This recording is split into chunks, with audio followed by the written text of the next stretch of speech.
सुयश कोठारी है, MBBS, MS orthopaedic surgeon, trauma surgeon, spine surgeon and arthroplasty surgeon हूँ।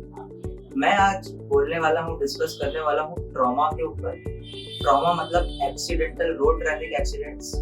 Road traffic accidents की वजह से जो इंजरी होती है या फ्रैक्चर होता है, उसमें सबसे पहले हमें मरीज को primary treatment on the spot देना बहुत जरूरी है। ऑन द स्पॉट ट्रीटमेंट्स के अंदर सबसे पहले आता है, अगर उसको कोई ब्लीडिंग हो रही है, उसको खून बह रहा है, तो उसको टाइट टॉनिक के कपड़े से बांधना है ताकि सबसे पहले उसकी ब्लीडिंग स्टॉप हो जाए। दूसरा, सेकंड मोस्ट इम्पोर्टेंट होता है, किसी भी पार्ट को बॉडी के जैसे पैर या हाथ, उसको स्टेबल करना।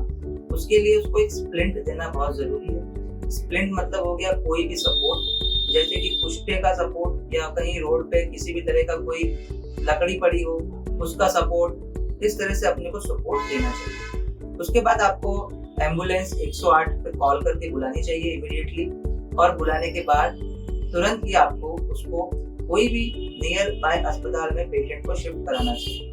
सबसे इम्पोर्टेंट चीज है, आपको जो देखनी चाहिए, लोकल जो लोग होते हैं जो मरीज को सबसे पहले अपने को देखते हैं, उसमें पेशेंट को सर की चोट तो नहीं है, या छाती की चोट तो नहीं है, और या पेट की चोट तो नहीं है। सर की चोट सबसे पहले देखी जाती है, कहीं सर में से ब्लीडिंग, कॉन्शियसनेस जो है उसकी बेहोशी वगैरह तो नहीं आ रही है, देखा जाता है।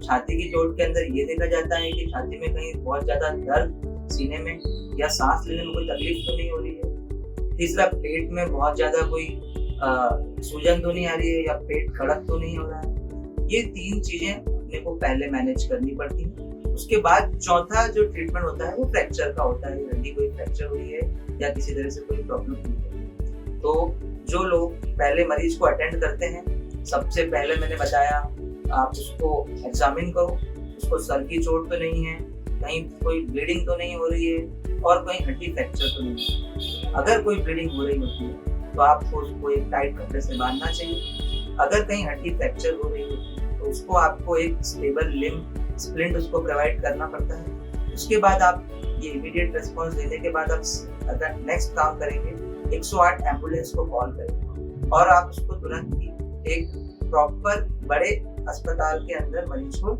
लेके जाएंगे। इस तरह से हम मरीज की जान ऑन द स्पॉट बचा सकते हैं। धन्यवाद।